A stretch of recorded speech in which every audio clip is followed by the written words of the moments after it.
Philadelphia Phillies are 2008 World Champions of Baseball. The Philadelphia Eagles are Super Bowl champions.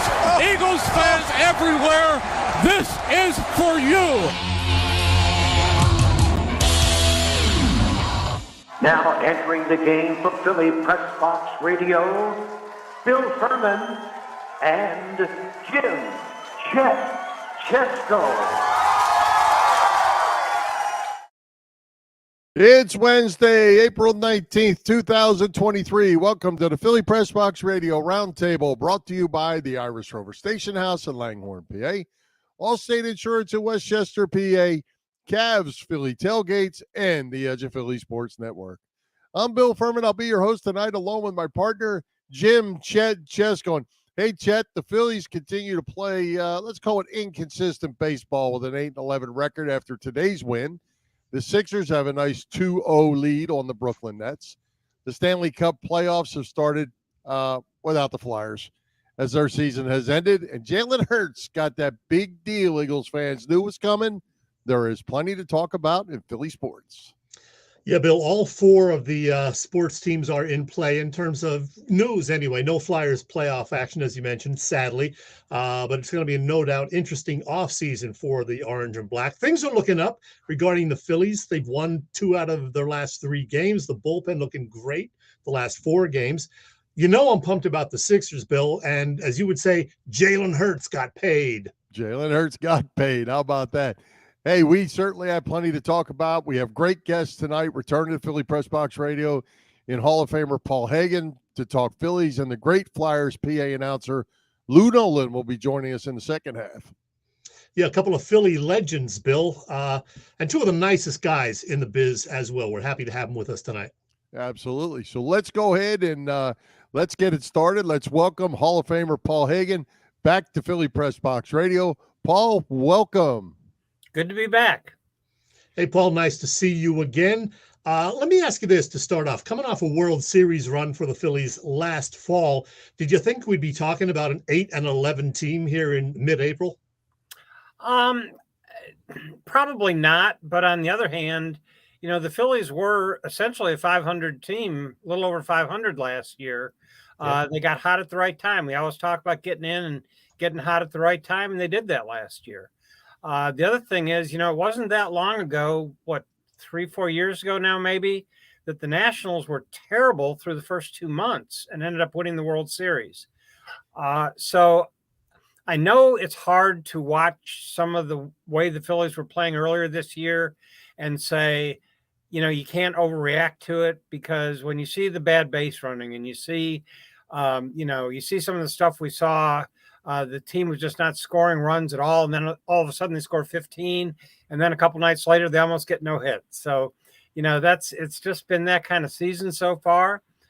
You've got to believe they're better than this. But, you know, this is a tough division. And I certainly don't think you can, you know, buy your playoff tickets just now. I wouldn't. Yeah. Hey, Paul, I have to ask you right off the top. I'm excited that Bryson Stott is in the leadoff spot. Trey Turner in that second spot. Granted, we're only 19 games in, but those 2 guys look like they are going to be a lot of fun. Yeah, I mean, they got a chance to be. You know, Bryson Stott, of course, is off to a great start, and Trey Turner is one of the best leadoff top-of-the-order guys in baseball. I thought it was kind of funny. You know, they hadn't scored many runs, and then the other night, the first night they had Stott in the leadoff spot, they went out and scored 15. So, of course, after the game, somebody said to Turner, well, how do you feel about this? And he said, well, you know, we scored 15 runs. So what can I say? It really worked out great. And I said to him, I said, well, you know, yes, you're right. The inning that Bryson let off and got on, and then you got on, you guys scored 5 runs, but there were 2 innings after that where you let off the inning with a hit and got on, and you guys scored 4 runs in each of those innings. So I think either way, you got a pretty good 1-2 punch there at the top of the order. Yeah. Hey, you mentioned Bryson Stott. A year ago, you know, when the season started, there wasn't even a guarantee that he was going to make the team. Same with Alec Boehm. There was talk of, you know, maybe not using Boehm as the starting third baseman. Boy, what a difference a year makes for those guys, huh, Paul? Yeah, I mean, you know, you got to have a little patience sometimes in this game. You can't expect guys, even, number one draft choices, to necessarily come right up and contribute. It's a tough game, and it takes a lot of hard work and adjustments. And, the jump even from AAA to the big leagues is just enormous. And, so like I say, sometimes you just got to be patient with these guys, and with those two guys. And I would say I would throw Brandon Marsh in there too. Yeah. There's a guy who had been a really a stud prospect for the Angels. They didn't have patience with him. They moved him, and now it looks like he might have finally found himself. Well, a lot of excitement around Bryce Harper maybe making an early return. Do you like the idea of playing him at first base, or you think they're being a little impatient and should just wait their time and let him come back healthy and be able to do what he does best? Well, I have to preface this by saying I'm not a doctor, so I don't know what the medical reports are. And even if I did, I'm not sure I would know what it meant. But it seems to me that if he can hit, then they have the DH in the National League now. Why rush it? Why? I mean, I know they got a lot of DH types on this team and a lot of people who can DH, but they did pretty well with him DHing in the second half last year. And I just don't know why you would take the chance.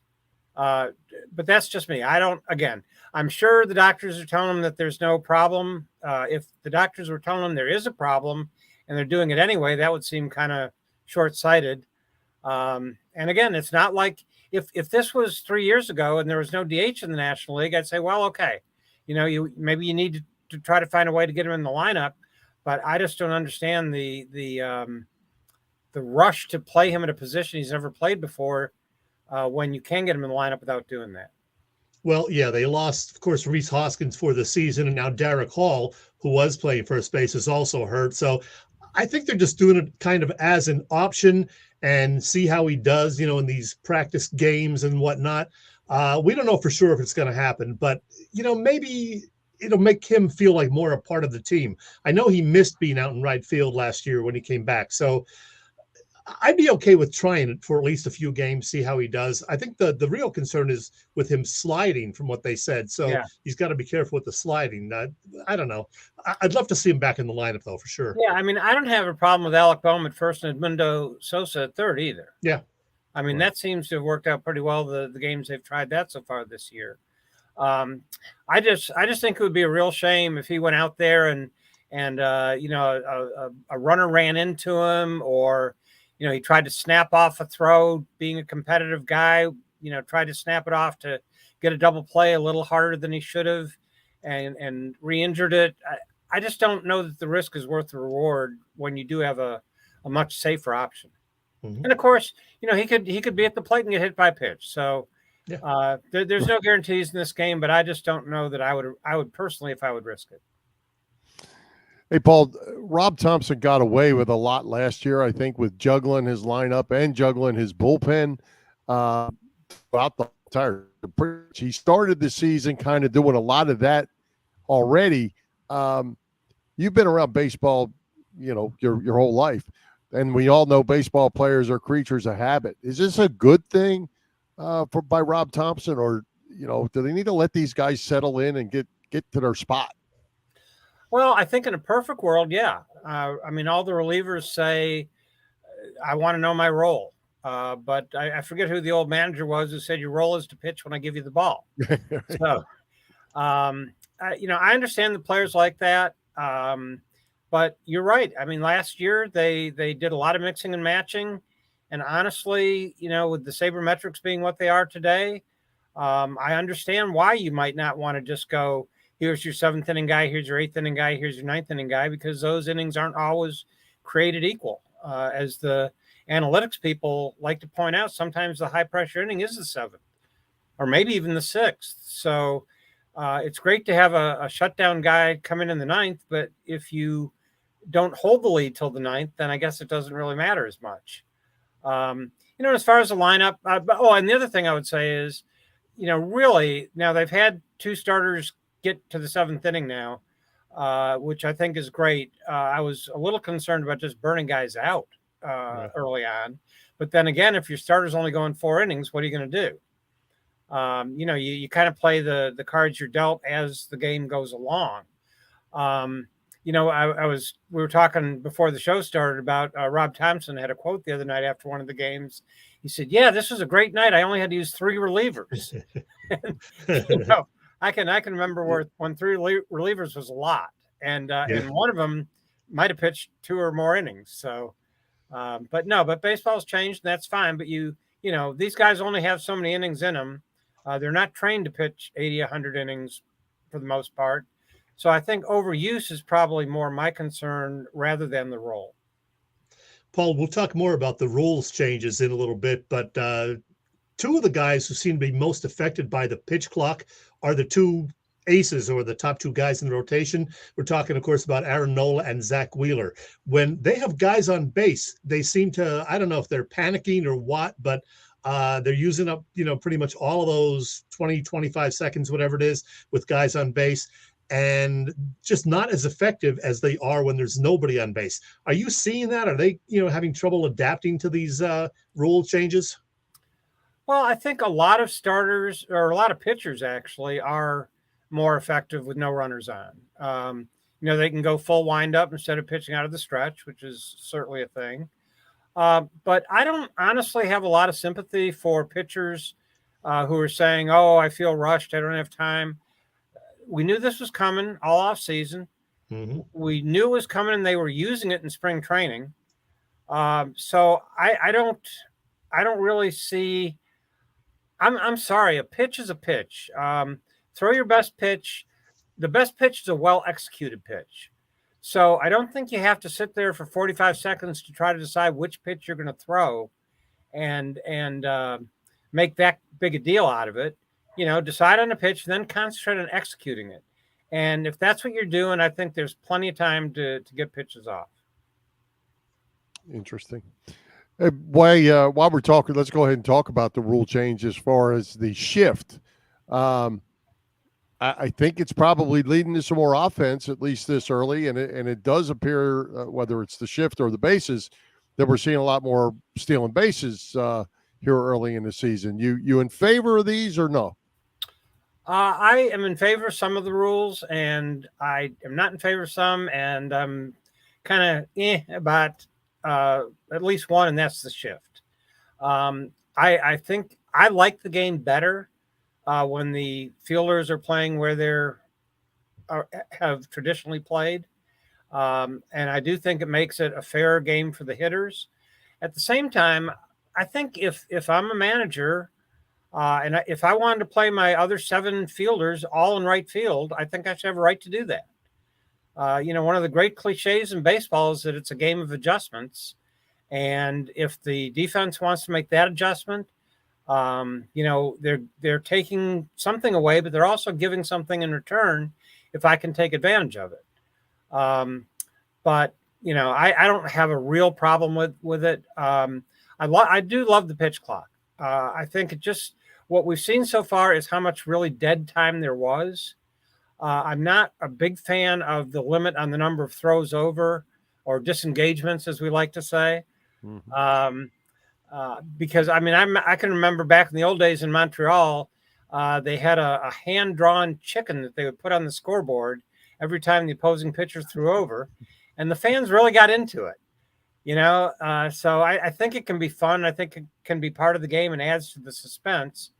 I'm shocked that the number of stolen base attempts is up the way it is. I just can't believe that 3 inches makes that big a difference. But I do think bringing the stolen base back is good for baseball. So if that's going to be the effect, I didn't like it because I didn't think it was really going to matter. But so far it's mattered. So, I absolutely love both of the changes. I understand where you're coming from with the shift. And to an extent, I agree that you should be allowed to play guys wherever you want defensively, but I like what it's done for the game, that there are, more hits now. And the pitch clock, I absolutely love. We're seeing 2.5-hour games now a lot, like today, an entire doubleheader in 5.5, 6 hours, even with the 40 minutes in between games or whatever. So my time is precious, Paul, and I like these faster games. Well, I mean, it's not even that. Although I do think that when people start realizing this, when I started covering baseball, the Yankees started their games at 8:00 because that's when Broadway plays started. And then it was 7:30, and then it was 7:00, and now you got the Phillies starting some early season games at 6:40. Right. And they're not doing that because they think it's good on the front end. They're doing it because they think they need to on the back end, so people can get the kids home in time to go to school the next day, so they can go to work the next day. I just think the game is better. It's crisper. You don't have so much dead time. Some dead time is good. I mean, again, I think throwing over adds suspense to the game, but a pitcher staring at the catcher and then going through the signs 3 times, I really don't think that adds anything to baseball, and cutting that out, I think, has really been an improvement. Hey, Paul, back to the Phillies for just a second. When this lineup comes together, we talked about Stott and Turner and Harper getting back in there. And where do you see a guy like Kyle Schwarber fitting into this lineup? He's a 200 hitter. He's fun to watch hit home runs. But where do you put that guy when you have Harper back in, when everybody else on the lineup pretty much is hitting 300? What are you going to do with a guy who's hitting 200? Well, I haven't really. First of all, I think he'll hit better than 200. I think. I'm a little surprised they've kept him up at the top of the order early in the season. I think I don't have the numbers right in front of me, but I believe it's really usually till about June that he heats up. So I don't really see any reason why you couldn't bat him lower in the order while he's in the process of heating up, and then move him up when he gets hot later in the season. But that's Rob Thompson's job to do that. I think that you'll probably see, just really how it slots in left, right. But I don't think you bat the guy who led the league in home runs 7th. I think he's got to be, probably no further down than 5th. It's a pretty good lineup, so it's a tough problem to have, I guess. On paper, it's a very good lineup, and when you have one of those games like the 15-run game the other night where everything's just clicking, and that's even without Harper, as you mentioned, and without Schwarber being hot, it's pretty impressive. So, Paul, in our final minute or two, we know what happened last year. The Phillies started 22-29. They made the managerial change, ended up winning 87 games, made the playoffs, got to the World Series. What do you see happening this year? What's your forecast? I don't necessarily think they're going to win the division. I still have concerns about the rotation, less about the bottom of the rotation and more about the top than I did at the start of the season. Yeah. But I think the bullpen should be pretty good. They should score runs. I don't think the defense is very good. The base running has been terrible, but that's something they can improve on. So, I think they probably make the playoffs as one of the wild cards, and then see if they can, pull that big 9th inning rally in the first game of the postseason and go from there. Hey, Paul, one final question for me, and I don't know that we might have asked you this way back when we very first had you many years ago, and I forget the answer. Your favorite player, Phillies or opponent, to cover during your time in the business? Man, I really hate to even start that because there are so many guys that I have really enjoyed being around. I will say this. The 2 guys who came in that I didn't know with a reputation for being the really top of the line, all-time best guys there were Dale Murphy and Jim Thome.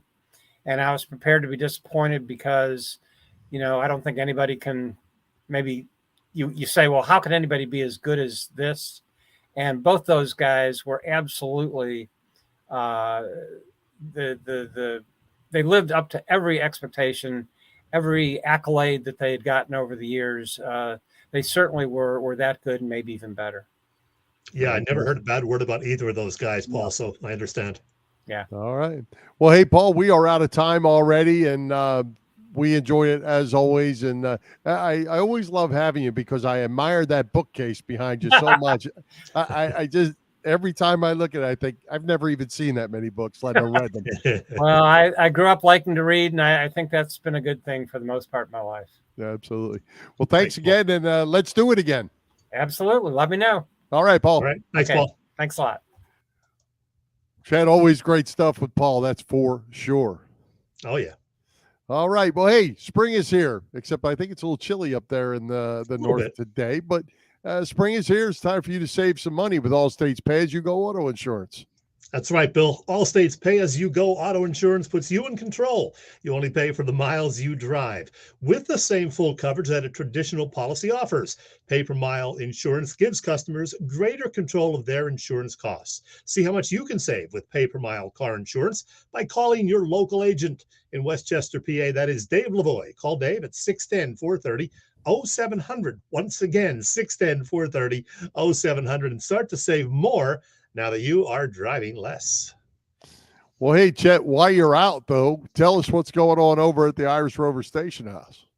There's always something good happening there, Bill. You know that. I actually talked to Chris this morning, hoping to see her tomorrow evening. They still have Quizzo at the Irish Rover Station House every Wednesday evening, dinner specials, Thursday through Sundays. And this particular Thursday evening, Bill, they got something going on that is special. It is a Guinness Baltimore Blonde night. So if you haven't tried this before, and I have, it's pretty darn good. Baltimore Blonde from Guinness. It's actually brewed in Baltimore. So you can try it out this Thursday evening. And they have music most Saturday nights, and that includes this weekend. Bill, I know you like this guy, at least you like his name, Oliver Daggum, performing this Saturday night at the Rover. And, oh, by the way, it is coming up soon, Cinco de Mayo at the Irish Rover. I don't have the little graphic that I wanted to put up, but not only is May 5th Cinco de Mayo, it is also when the Rover will officially open its outdoor patio for the season. So lots of specials, as you can attest, as you can guess. Of course, always 24 beers on tap and a great bunch of beer tenders and wait staff at the Irish Rover. The Irish Rover Station House is on Bellevue Avenue in Langhorne. You can get all the details on their website, irishroverstationhouse.com. And with that, I give you this guy.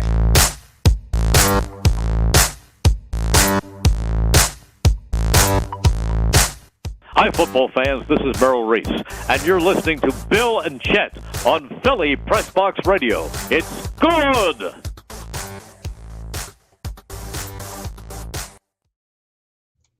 We're loaded with legends tonight. Paul Hagen, We are indeed. Merrill Reese, Lou Nolan, Jim Chesko. We're loaded. But hey, I have to tell you, if that guy played in the South, his name would be Daggum. Not Daggum, Daggum, because that's how it is. That's how Bobby Bowden made it down here. That's all I can tell you. I hear you. Right. Well, hey, Chet, the Sixers rolled into game one against Brooklyn, getting the easy win. Didn't play their best half in the first half of game two, recovered for a nice win. They lead the series 2-0 heading into game three tomorrow night. You feeling sweep? I am. I mean, game three is the crucial one. If the Nets lose game three, there's no way they're going to win game four. It's going to be a sweep. So if the Sixers bring, just what they brought the first couple of games, that'll be enough, because the Nets are kind of a depleted team at this point. Such a different team than we expected to see when the season began. So I like their chances. It might go 5, but either way, the Sixers will win this without a problem. Now, the other night, James Harden did not have his best game, but Maxey stepped it up. Maxey didn't have a great game one. Harden had a good game. So it's everybody contributing. Even Embiid in the last game only scored, 20 points or whatever. So, other guys stepped up. And Tobias Harris has been very good. Harris with 20-point games in each of the first two. So I like that they're getting good balance, and even some contributions from Niang and others on the bench. And Embiid had a huge rebound game in game two. He did. Yes, he did. Yeah, good stuff. We're going to see. I guess my other question for you, Chet, is this Sixers team just that much better than the Nets, or they're just playing pretty good ball right now, and the Nets not playing so good? I think they're just that much better. I really do. They have, a couple of decent players. The Sixers have 4 very good players. So it's just going to be tough. And as Joel Embiid is shrugging his shoulders here, like, hey, you guys can't stop me. Come on. Even if he's only going to score 20 points, he's going to grab 19 rebounds on that night. And what Maxey and Harden are able to do, one or the other, whoever's having the better night. And then, Melton coming off the bench, and even B-ball Paul. I'm impressed with what he's been able to contribute in the first couple of games. So, they're just too much talent, and I'm not worried about this. And everybody knows it's going to come down to what happens in the second series. We'll talk about that next week, though. Yeah. So one more thing I have to ask you is, I know you saw the post, and one of our friends, Joe Valley, wasn't very happy that CBS website with the NBA did not even make Joel Embiid first team All-NBA, while you and many others want him to be the MVP. He didn't even make first team by CBS. Yeah, Sports. well, that's because the other center is in some people's minds ahead of him. But now what does this mean for the MVP voting, which we thought was going Embiid's way? I don't know. I think that will be announced in a week or two. So I'm still pulling for him. I still think he deserves it, but we'll see. You just never know. You don't know how people have voted. The votes are already in, but we'll see. Yeah. Well, and, and actually I was going to bring up my final comment on this, and PJ basically brought it up, so I'll throw it up there. Sixers play better when they spread the scoring around, and I think that's great. Yeah. I think they might need a little more than 20 from Embiid, but they don't need 40 from Embiid. And getting 30 and 25 from Maxey, 25 from Harden, Harris with 20, that's going to be good. It is indeed. So I'm looking forward to Game 3 on Thursday. Game 4 will be Saturday afternoon, and hopefully they'll wrap it up then. If not, it'll be Game 5. So I'm pretty confident this is how it's going to go. And then we'll talk about that other team from up in Massachusetts next week. There you go. All right, let's give a shout out to all our shows over at the Edge of Philly Sports Network this week, Chet. The Sixers, the Phillies, the Stanley Cup playoffs, Jalen Hurts, a whole lot more going on. You can catch all the action on www.eopsports.com, as well as Edge of Philly Sports on YouTube. You can find our show on Philly Press Box Radio YouTube channel as well. Help us out by hitting those subscribe, follow, like buttons, and as always, share with your family and friends. As you can see, we are wall-to-wall every day of the week. Yes, we are, Bill. All right, Chet. Well, hey, Chet, the Flyer season has come to an end without a trip to the playoffs. I'm not sure if this was a season as a disappointment or a learning season in the rebuilding process. Yeah, it's been a couple of tough years for the Orange and Black. Then they made the coaching change last year, made a managerial change as well. Another playoff miss, as you mentioned. No real marquee players right now. And, lots of questions about what the future holds. So going to be an interesting next 6 months, Bill. Yeah, and we have the guy that has the answers to those questions, and we're going to get to the bottom of it with legendary Flyers PA announcer Lou Nolan. Lou, welcome back to Philly Press Box Radio. Great to be on with you, Bill and Chet. I don't have the answers to that, by the way. I'm not sure there are any answers yet. They're not there. Hey, Lou, it was great seeing you at the Flyers Carnival a few weeks back. That was my first time going. That's just such a great event. And Lou, you've been, doing the announcing for the Flyers 51 years now. We'll talk a bit more about that in a bit, but that's amazing, by the way. Is it still fun for you, even when things aren't going well for the team like they didn't much of this season? Yes, it is. I love the Flyers, and people always say, well, do you love hockey? I said, well, sure, I love hockey, but the Flyers especially, it's terrific once again for me, because for a while there, I was sort of thrown out for the penalty box way up to the last row of the press box because of COVID. And, I'm still not back to the penalty box, but I now have a pretty good spot. And the interactions with players and management and so forth, in the bowels of the building are back. So for a while there, you couldn't go anywhere. But, it's still fun. It's work. Don't get me wrong. You guys understand that, but it is really fun. Yeah. Hey, Lou, tough season, John Tortorella is saying be patient. Daniel Briere, I guess, is going to be the guy, maybe. Do the Flyers fans have the patience to be patient? Well, I certainly hope they do. It depends on the time of patience, and I think Danny said that. I can't tell you that we're going to be able to do it in 2 years, 3 years, 5 years, and he kept on going. It's a difficult process. It was not as difficult before salary cap. When salary cap came in, changes everything. After all, it gets to be a lot different.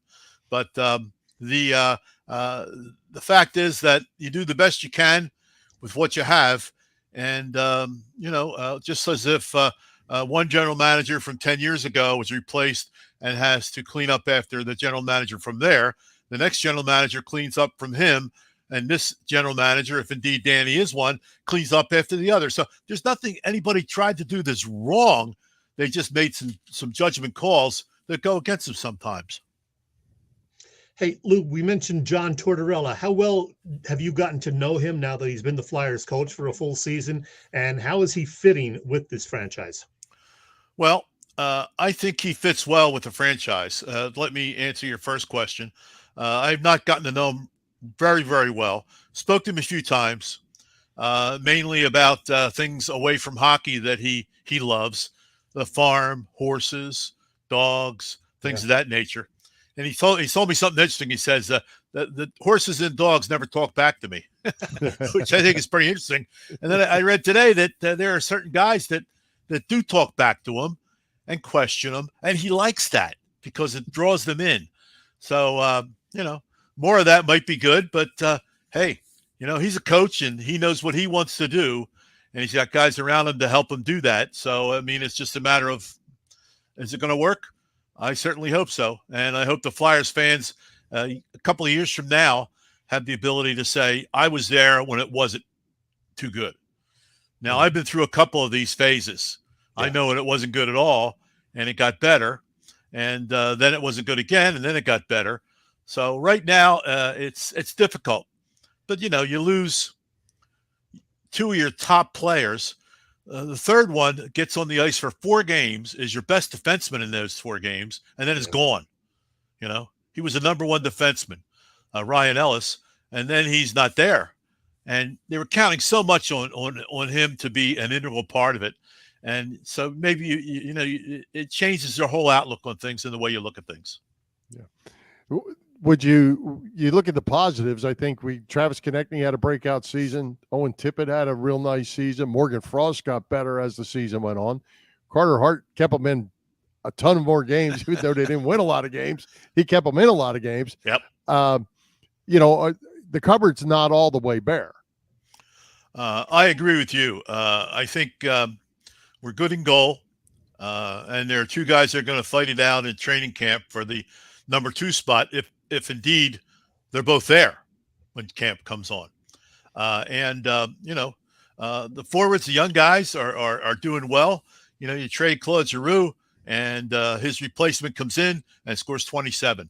Well, that's not a bad year. That's a really good year, and he got progressively better all the time. So that was a good one. We have a lot to look at from there. You see a guy like Frost, Morgan Frost, who's a great young kid. And incidentally, his father was the PA announcer at Maple Leaf Gardens. I don't know if you guys knew that or not. For years and years. Yeah. But he said he doesn't like to travel, so he's unsure if I'll ever meet him here in Philly. Maybe I have to go to Toronto to meet him. But he suddenly began to rely on his own abilities. And, you see him at the beginning try to make that extra little pass, and if it gets intercepted, he might not try it again. Well, now he's trying it a second time or a third time, and everybody knows that the passes don't always work. But he's able to set some guys up, and he's tenacious, just like the rest of the guys. They never stop working, and they go and they go and they go and they go. And that's Tortorella. You mentioned that the Flyers, lost a couple of guys for the full season to injuries. One of those, of course, being Sean Couturier. He apparently could have played a little bit at the end of the season. They chose to wait till next fall. How much did they miss him this past season? And how much is he going to be as far as importance to the team next fall? Well, think about it. Think of the teams in the league and their number one centers. Now, Coots, as a number one center here in Philly, was relied on not only to score, but to go against the top line of the other teams.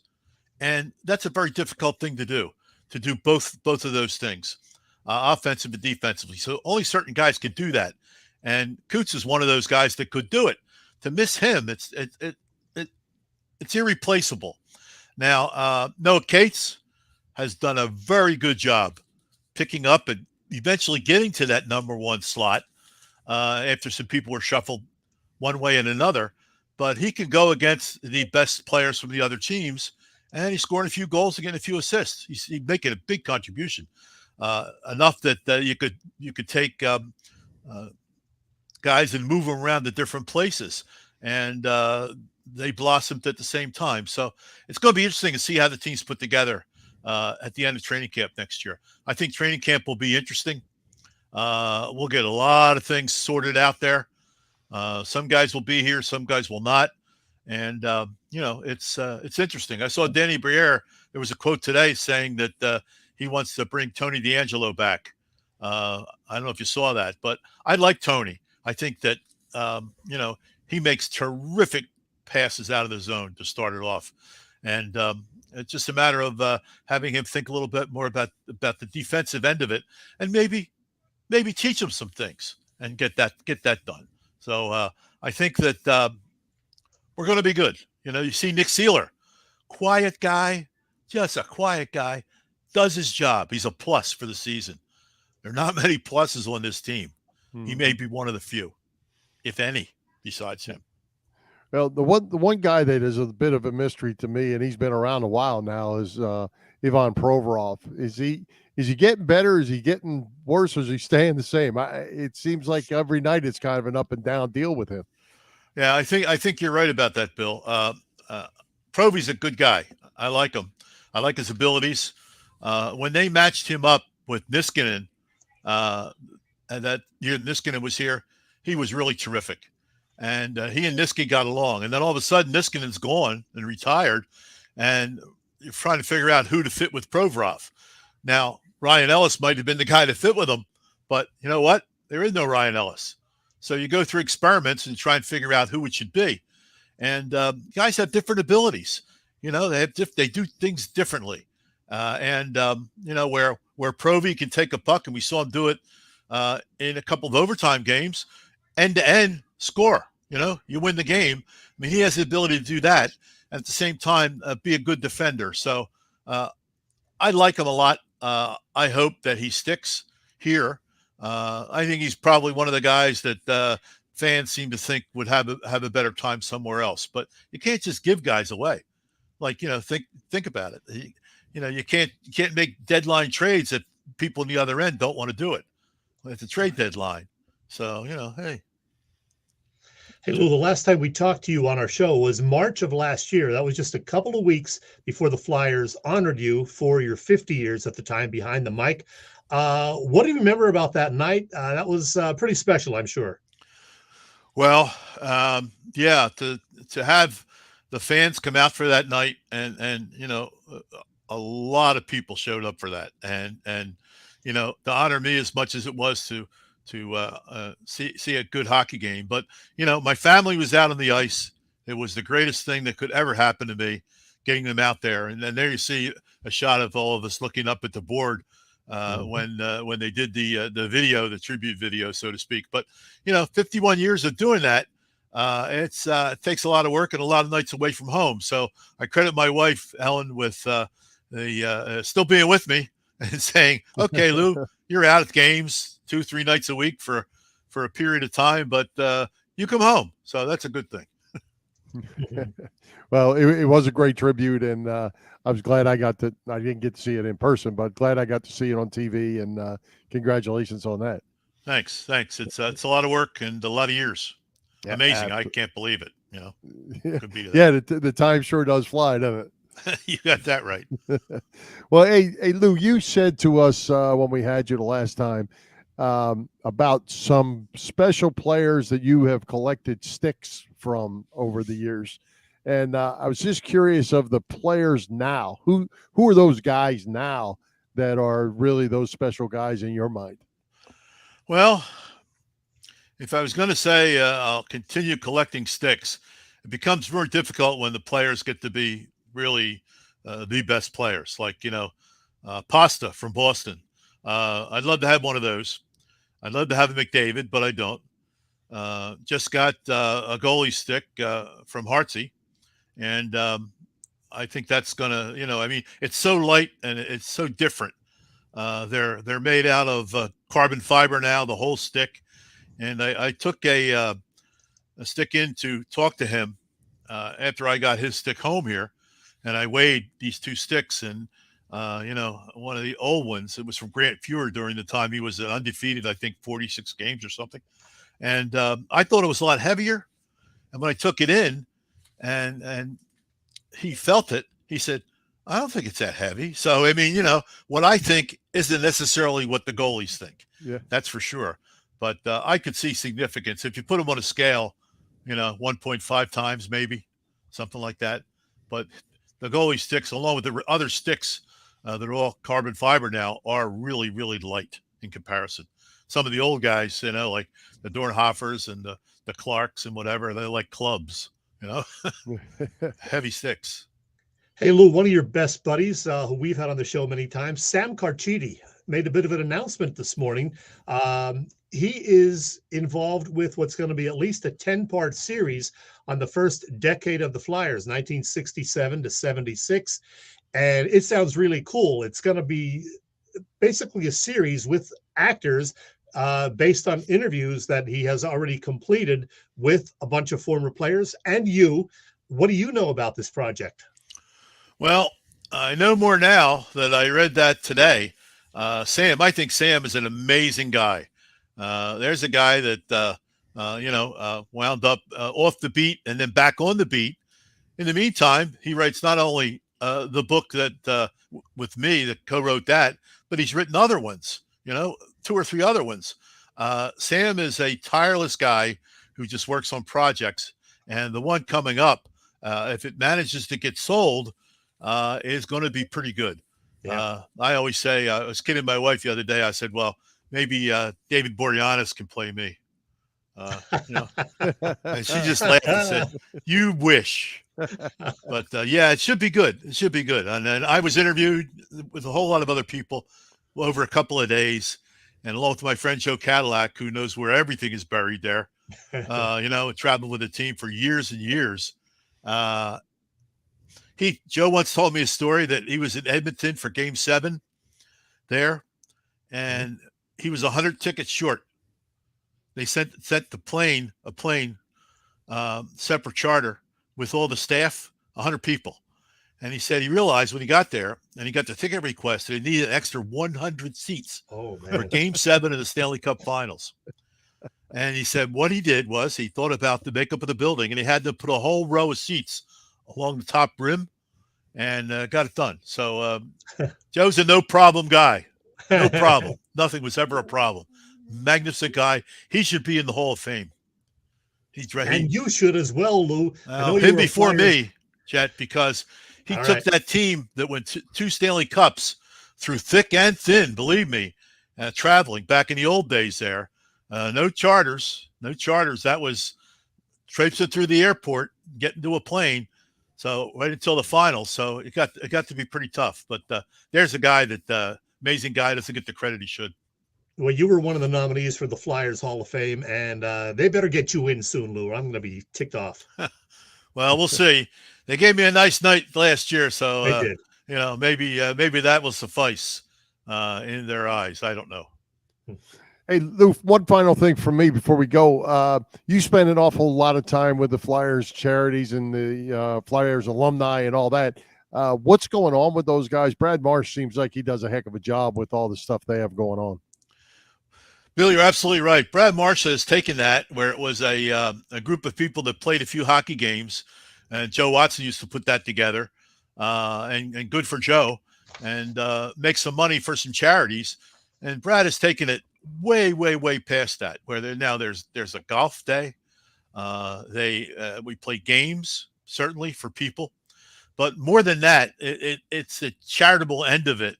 They've been able to raise money and help the Ed Snyder Youth Hockey and Education Foundation, which in my thinking is the best. The Ed Snyder Youth Hockey Foundation and Education is the best. To take a kid from being at risk, teaching them hockey, monitoring their studies, looking at their report cards, getting them into high schools, and now, in an amalgamation with some other charities, getting them into college, and it's all getting paid for. And the captain of Westchester's women's team a couple of years ago was a Snyder graduate, and that was Division II champions, NCAA. So that's good. And there's a new one called "Every Kid Should Have a Bike." And I don't know if you've seen any of that, but they are custom bicycles for children that had disabilities, and they can run from $5,000 to $7,000 a piece to have them built, which is amazing to me.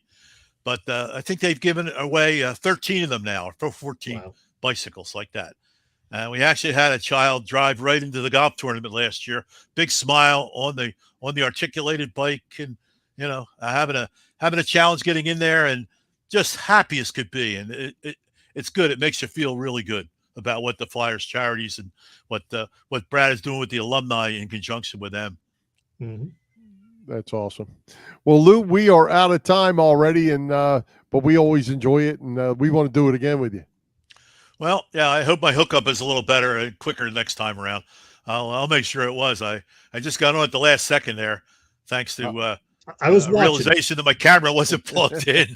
But I always love to come on the show. Chet, Bill, it's my pleasure. Anytime. Happy to be on with you guys. Thank you so much. Have a great summer, Lou.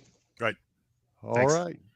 Good stuff. Chet, hey, tell us what's going on with Bob Cavanaugh and the gang of Cavs Philly tailgates.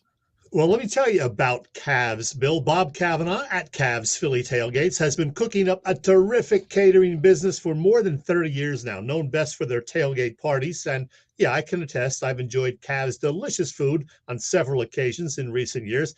Cavs is a 3-time winner of Jack Daniel's Great American Tailgate Party Contest and a past winner of the Philadelphia Daily News Tailgate Award.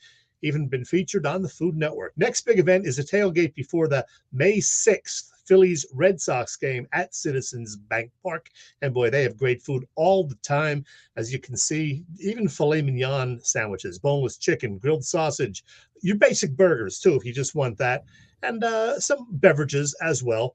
Cavs Philly tailgates. You can also use them for corporate events, graduation parties, Father's Day events. Heck, why not? Cavs Philly tailgates is the way to go. If you need more info, email them at cavscatering@verizon.net or check the website phillytailgates.com. And as it turns out, Cavs does the catering for Philly Sports Trips. And Vince and the guys at Philly Sports Trips have some great events planned for the spring and summer.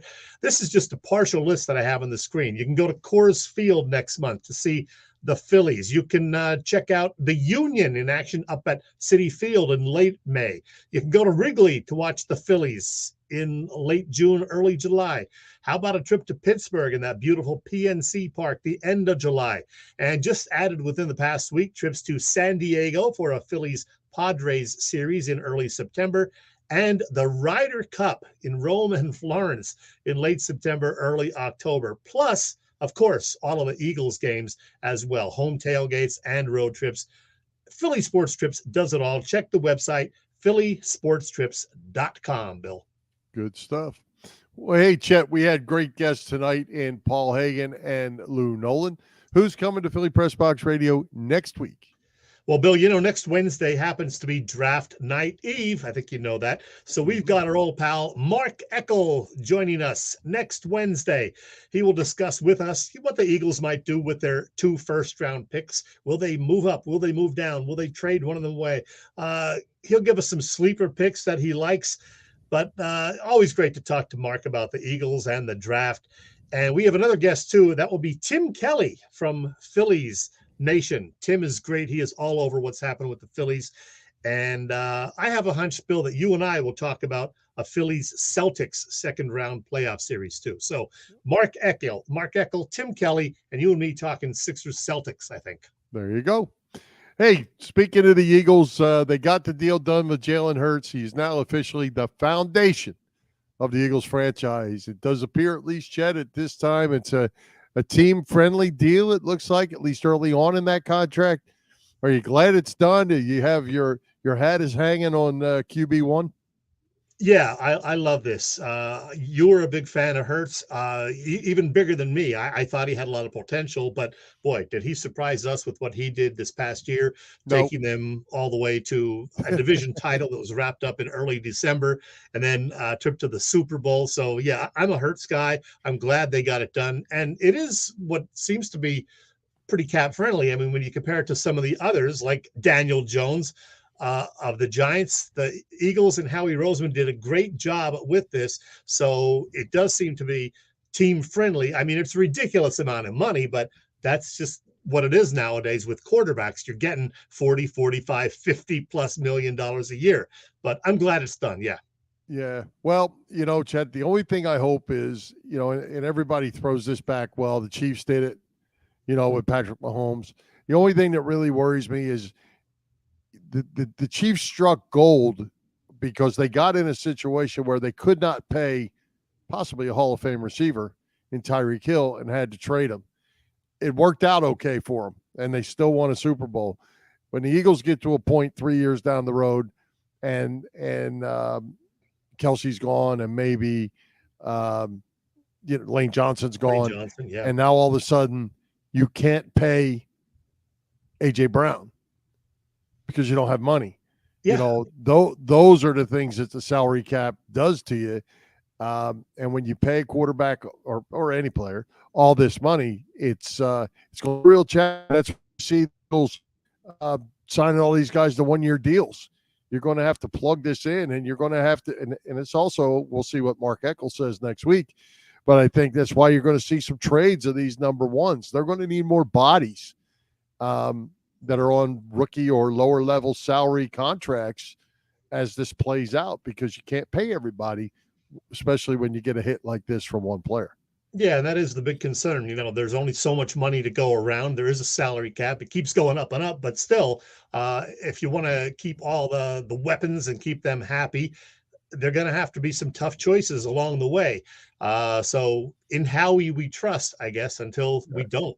Absolutely. I mean, Devontae Smith will come off that rookie deal here before too long too. So, there's a lot that has to go on, and Howie Roseman has been a master of it, at least so far. But I think this decision will play into how they draft, and which might make it more fun, but we'll see how it goes. But congratulations to Jalen Hurts, though. He had the year and he banked it, and good for him. Yeah. And there's still so much talk on Philly Sports Talk Radio about what the Eagles might do if they stay at 10. Will they take Bijan? Will they go for Jalen Carter, despite some of the concerns about his persona? So, boy, I don't know. I don't know what they're going to do. Even I heard Ray Didinger is concerned about Carter a little bit with what happened with the accident and some other off the field things. So that's a concern. I don't know. I'm getting no sense from what the Eagles might do, but it's kind of fun to talk about. Oh yeah, it sure is, and we have no idea. They might, I think what's going to happen, they're going to have a 10th guy on the board, and if he's not there, they'll trade out. They're not going to settle. I think the one thing I saw in somebody's mock draft that I didn't like, it showed Robinson dropping to Dallas. And I had that same feeling years ago because I knew Emmitt Smith all the way from when he played in high school and here at the University of Florida. And when he kept dropping and ended up in Dallas, I was like, oh, my gosh, I can't believe this just happened. Well, I don't know if Robinson's Emmitt Smith, but Robinson's a pretty talented player. Yeah, and there is some talk that the Cowboys are interested in him if he's there at 14 or 15 or whatever. They would move up to get him because with Zeke gone, they're going to need another running back, and boy, that's a pretty good one. Yeah. Well, we'll see. We'll certainly talk a whole lot more about it. But again, congratulations to Jalen Hurts and to the Eagles. It's time for Howie to do his thing. And now one of the other topics on the radio is if Hurts doesn't win another Super Bowl within the next 5 years, during this contract, was it a bad move to keep him and give him all this money? No. Not that it's necessarily just on him, but, he is the quarterback. No, I mean, the window is here. The window is here to win. It doesn't mean you're going to win. Only one team wins. But they had to do it. I think they had to do it, and it was the right thing to do. Moving forward, it's tough to continue to be successful on. And, look at Donovan McNabb. He had a fine career here. He didn't win a Super Bowl. Doesn't make him any less of a player in my mind because he didn't win a Super Bowl. He just didn't win it. This didn't work out right. So, so it's not on Jalen Hurts. The only thing we can hope, kind of like the last quarterback that was here, is he doesn't get hurt and can continue to at least be out there and keep them in games. Let's go to the Raz room, Bill, shall we? All right, let's do it. Let's thank our friends at the PPCC 118 Raz room. They post great sports memorabilia page, chance of winning something they may not be able to afford or have access to. All items come with certificates of authenticity. They continue to run out great autographed memorabilia from all the Philly teams and more. Check out their Facebook page, like it or follow it. It's PPCC 118 Raz Room. That's right, PPCC 118 Raz Room on Facebook. Speaking of rooms, Bill, in my man cave, I don't know if I ever showed you, I have a little Sixers corner, and I got Wilt, I got Billy C, I got Hal Greer, I got that Jordan Spector art piece now on top of all of that. So that's my Sixers corner. I've been looking at that over the last couple of days, trying to inspire the team, through my mind, just to make a deep run to make me happy this spring. Yeah, that's a nice wall. I see you got Sir Charles next to it, and then surely Julius is in there somewhere. I do not have a Julius Erving, believe it or not. Unfortunately, I may have to be on the lookout for that. Yes, come on. I know. They retired his number. What was it, 34 years ago today? I think it was 34. Yeah. So, yep. Hey, Bill, one last thing. Are you a banana guy? Because today is National Banana Day. And I think that's an underrated fruit. So I've been eating bananas almost every day the last couple of weeks, trying to get more fruit into my life. And today is National Banana Day. So, thanks for sharing that. I'm glad you did. I do like bananas. I did not know it was National Banana Day, but if I can find one in the refrigerator, I'll have it. How's that? Yeah, the one I had today, though, was like too bruised. And, you peel it open, you see all the bruises on it. That's disappointing. Can't have that. Very disappointing. Oh, my goodness. So just for fun, what's tomorrow's day? I have to check. I actually have the calendar on my desk out there, but I don't have it in front of me. I try not to look ahead too often, but sometimes I do in case I have to plan accordingly. Like if it's a typical national beer day of some sort, I want to be prepared. So. Yeah, well, right. I mean, you got to know if it's beer day or pizza day or whatever. You got to know what to bring for lunch, right? I'll be sure to announce it on Facebook, though.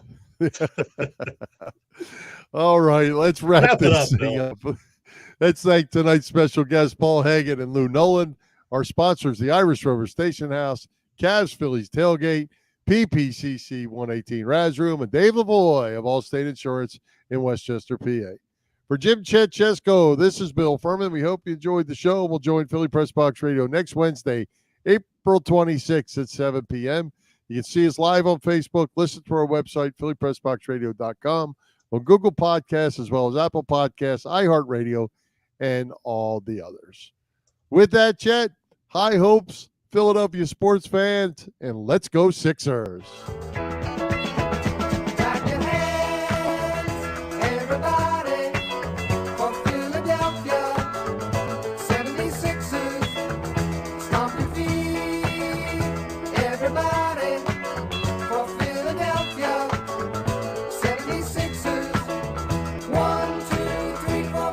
Sixers.